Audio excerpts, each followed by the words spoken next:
Good morning. Welcome to Fridays at 10, the show that originates at MicklerSmith, Florida Book Traders. It's a slice of life here at the bookstore. As a friend of mine once said, it's a bookstore. We make our own excitement. So that's what we'll do here. If we may have some people come in, we may have people show up, and we may just have to talk to the books. But in any case, we hope that you'll find this entertaining. Thank you for joining us on Fridays at 10.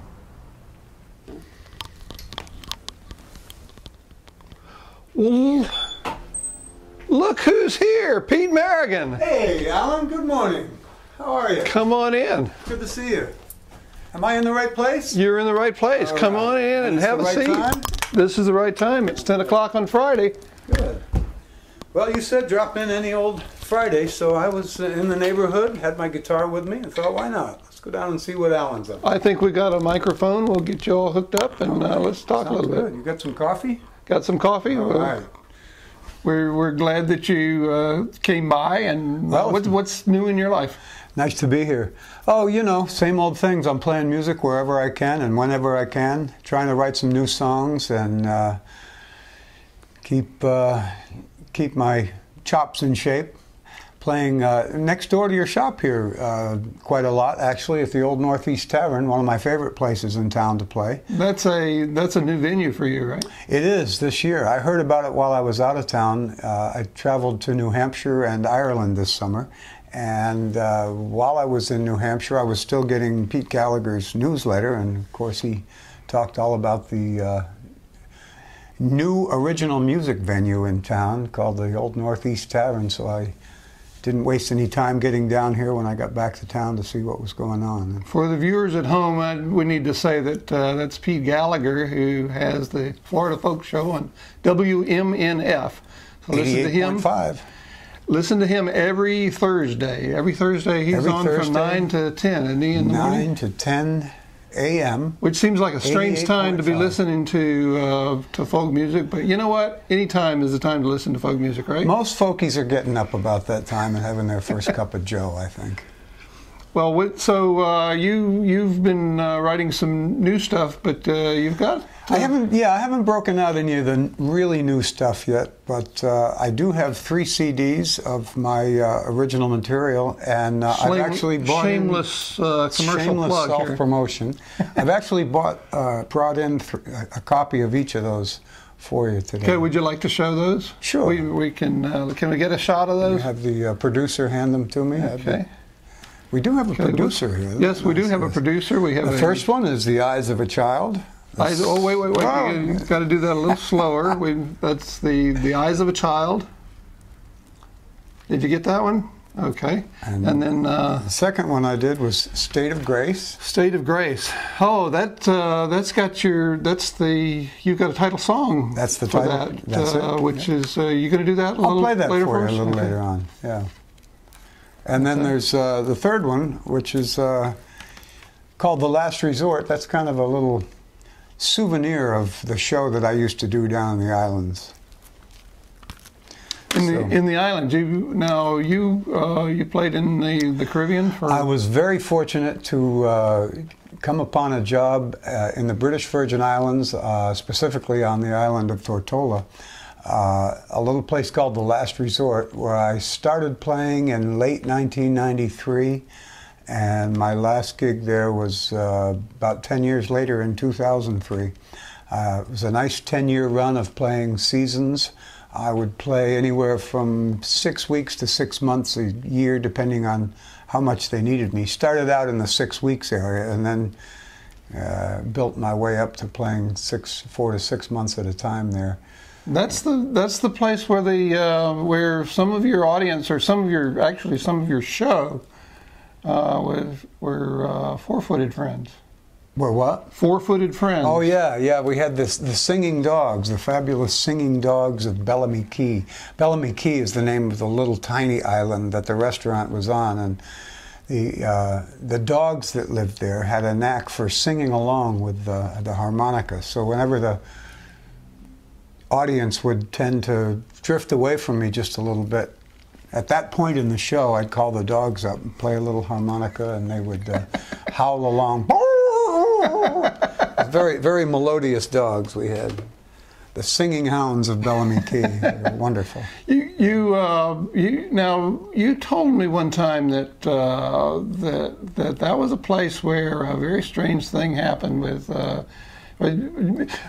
First, we need to set this up a little bit. One of Pete's pet peeves. Boy, that could be a segment on this show, couldn't it? Pete's pet peeves. Yeah. One of Pete's pet peeves when he's performing is. Well, you asked me what bothered me about playing, what were the high points and low parts about playing the bar circuit. And one of them is televisions. I know this is a sort of a television show, but to go into a bar to play music, to be hired to play music and then see 4, 5, 6, 7, 8, 9, 10 televisions going at the same time, you just kind of, as an entertainer, you kind of scratch your head and wonder, well, why did they hire me? Is this a multimedia event? They've got a football game here and a basketball game here and a race over here and maybe a boxing match over here. And then I'm there trying to garner a little bit of that attention with 4 TVs going. It's a circus. So, yeah, it's kind of frustrating. It's what we put up with as local barroom musicians. But when I'm not crazy about it. In the last resort, tell that story. Yeah, well, the gentleman who was the proprietor of the last resort did not have a TV in there, and he built it as a place for him to do his show. He was quite an entertainer himself. Tony Snell was his name.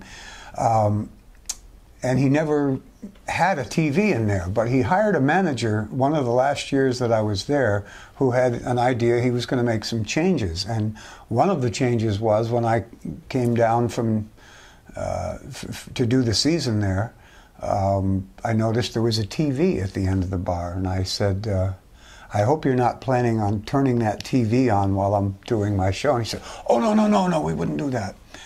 But sure enough, as soon as I finished my first set, he turned it on during my intermission. And I said, I need to have a word with you. And I took him into the office and I explained that I wasn't going to have it. And I was surprising myself even as I said it, because I'm not a very aggressive kind of guy. But I just knew this was something I had to nip in the bud. And I said, I will not have that. And he was kind of taken aback because he was the new manager and I was just the entertainer. But I'd been there 8 years to his 8 weeks. And I said, I'm just not going to have this. And he said, well, we'll only do it during your intermission. And I said, no, not at all while I'm here and playing. Because if you shut it off when I go back up on stage, then I have all these people angry with me because they wanted to watch the TV. So anyway, I just nipped it in the bud and he said, all right, it won't happen again. And I was totally surprised at myself, but pleased too. So what are you going to play for us today? Well, the first one I'd like to do is a song I wrote while I was in the islands called Born Here. And Born Here is actually a legal status of citizenship down there. If you're born here, then you're a citizen. You don't have to worry about work permits. You don't have to worry about much of anything legally. If someone who is not a born here does something to you and it goes to court, guess who's going to win? The Bonnie is going to win. And they were thinking of changing that as a legal kind of terminology for a citizen there. And it was very much in the news down there. The born here status is going to be changed to something else. And I overheard a woman in town one day who was talking about that, and she was born there. But what I heard her say grabbed me, and she said, born here, what is all the fuss about born here? This is the planet Earth, man. We all born here. And I thought, whoa, what a great concept for a song. So I whipped out my trusty songwriter's pencil and wrote that line down and turned it into this song.